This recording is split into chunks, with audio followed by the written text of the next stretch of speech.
iskama hayaan haddii ay dhahday gabadhaan arrintaani oo Munasar u dhahay haddii ay dhahday gabadhaan waa nahabad aniga way qiyaantay shalay walaaltinimo ayaan aniga dhabarka u dhigtay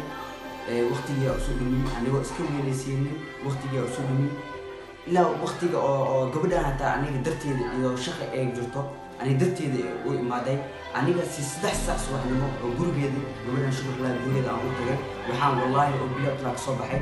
9 saac galabnimo ayaan ka soo tagnay anigoo aan wilbi qadarin aan quraacanin ayaan ka soo tagay haddaba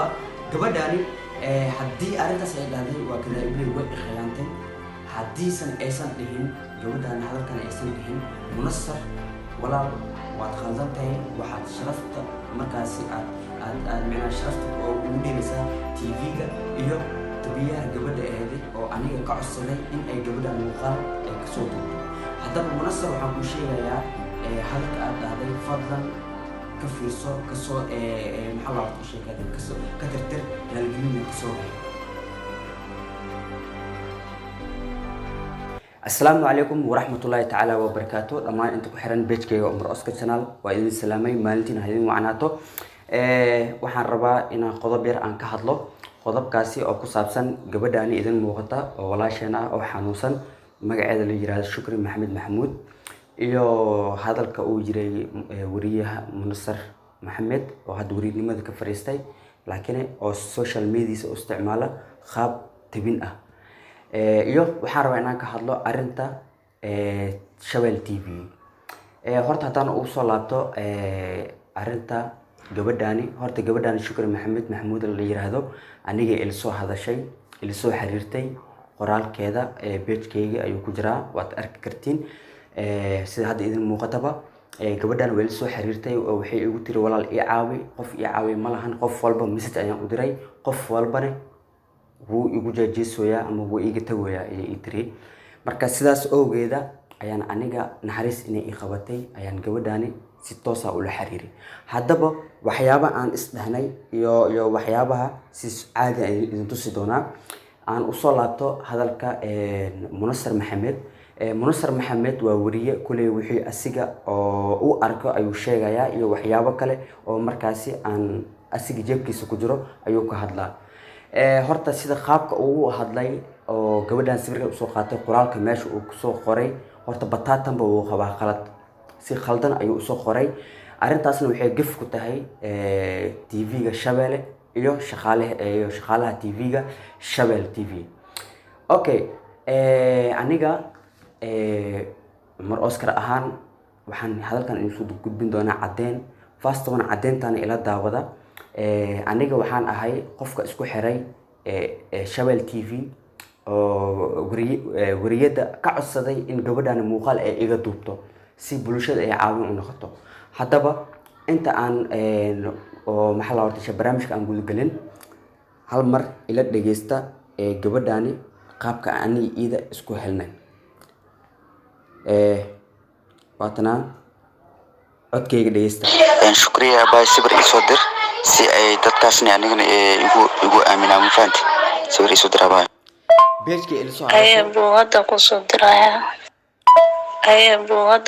diraya gabadhaani beejka ilsoo hadasha waxaan ir waa aamin waaye lambarkaaga ii soo qoran dhahay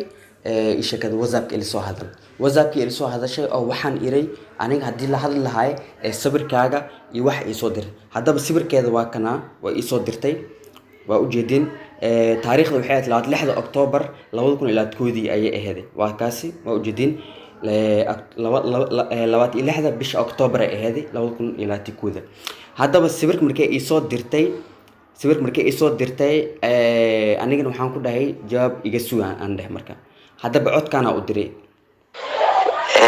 shukriya baa waxaan la hadlayaa gabar oo Shabelle TV marka joogta maxay ku imaaday tiri marka joogta sidee ku imaaday bal cod ii soo dir qaabka joogta ku dhacday waxaasi cod ii soo dir ii soo gudbay tiri marka bal adina cod ii soo dir qaabka joogta ku soo gaartay adigoo ka faaloonaysa cod aan ii soo dir markii saas ileen aniga gabadha la hadlay oo wariyada ahaday oo hadda Munasar Maxamed oo ceebeysanayo imaal TV-gaba ceebeysanayo ayaan la hadlay waxay tiri Cumar iga soo hubay gabadha sidee qaabkii ugu dhacday marka iyadana qaabkan ka hadlaysaa bal ila daawo ila dhageyso. Abuu jugta waxay ii soo gaartay yaraanteydii ilaa muddo 10 sano hadda maalinkaa dhashay. haddaba kan waa codkeedii waa daawan kartaan haddii adiga aad social media ku aragtay ama haddii Shabelle TV aad ku aragtay ama haddii TikTok aad ku aragtayba gabadhan codkeedii waa daawan kartiin waana sawirkeeda waana lambarkeeda saxda ah. dhashay ilaa maanta xanuunkan wuu i hayaa marmarka dambeyso yacni wuu isii bedelayaa hadda sanadkan sida aan ahay maanta aan ahay 2021 sanadka hore maan ahayn wejigayga aan ka duwanaa marka wuxuu igu soo gaaray markaan dhalanayay baa hooyaday aad bay foosh macnaha maalmo dhan bay foolanaysay markii waxaa la dhahaa dhalan rabtay daankaa keentay daankaa laga riixay markay dhalatayna daankaaga iyo wejigaaga oo kala baran oo dhinacna guduud iyo dhinacna cadaan yahay dhalatay marka guduud soo saaw ahaa ilaa aan 10 sano 8 sano meelaha ka soo gaaray marka dambeyso waa soo bedelay xanuun hadda markaan soo weynaadina waxaa waaye saanaan noqday xanuun fara badan waxbarasha iskuul dugsi sare dhiganaa. haddaba hadalka meesha noo joogo anigana gabadhii ayaan la hadlay oo markaas wariyada aheeday waata Safa la dhahaa waa la hadlay waa ujeedin qoraalka saan aniga aan dhahay Safa abay gabadhan inaad muuqaal ka diyaariso page-ka TV-ga ma soo dhigi kartaa kulli qoraal ay soo dirtay iyadana waa kaasi kulli sawirkana u diray waa kaasi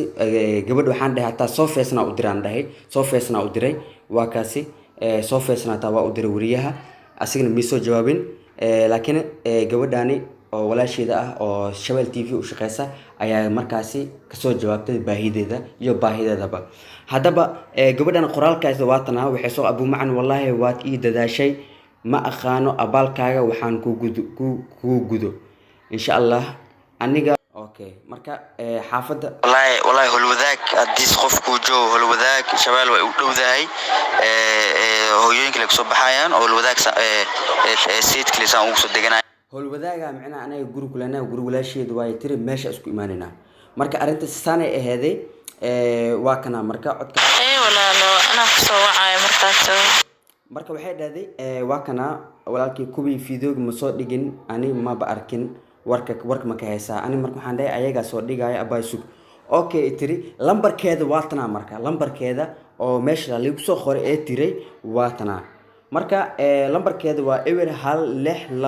16287 ewer 2 lambarkaas uu soo qoray tiri anigana markaas si iida ee u qanacdo waxaan screenshot ugu soo qaaday hadalka aniga iyo gabadha wariyada isdhaafsanay waa kaas lambarkan Safa abay diyaar ayaan ahay marka lambarkaas waaye laga soo xiriiri karo ee ku soo qoraan dheh waa kaas lambarka marka ugu dambeyn codkana isdhaafsanay marka insha Allah intaas qofood oo walaal ah muslimiin ah ducadooda waxay u badnaayeen Allah caafiyo marka insha Allah ayadana kuwaas umadaasna ducadooda Allah ku aqbalo insha Allah caafimaadisa iidaada khayr u sheeg marka gabadhani kulay inay iyada muuqaal toos ah uu soo sheegtay aniga maan arkin laakiin sida Munasar uu sheegay waxay soo markaas live ka soo gashay yiri TikTok ay ka soo hadashay marka waxaan u sheegayaa ummadda Soomaaliyeed wixii xaqiiq ah waad aragteen oo cad ah haddaba aniga gabadhani waxaan isdhaafsanay iyo gabadha kale oo markaasi TV Shabelle u shaqeynaysay waxyaabo aan isdhaafsanay waa aragteen haddii Ilaahay laga cabsanayna gabadhani haddii arrintan Munasar uu sheegay haddii ay dhahday waa kada iblay waa billay iyada iyo gabadhaasi isma hadlin lambarna kama heeso lambarna iskama heeyaan haddii ay dhahday gabadhani arrintan oo Munasar uu dhahay haddii ay dhahday gabadhan waa nahabad aniga way qiyaantay shalay walaaltinimo ayaan aniga dhabarka u dhigtay waqtiga uu soo dhimay anigoo iska weynaynin waqtiga uu soo dhimay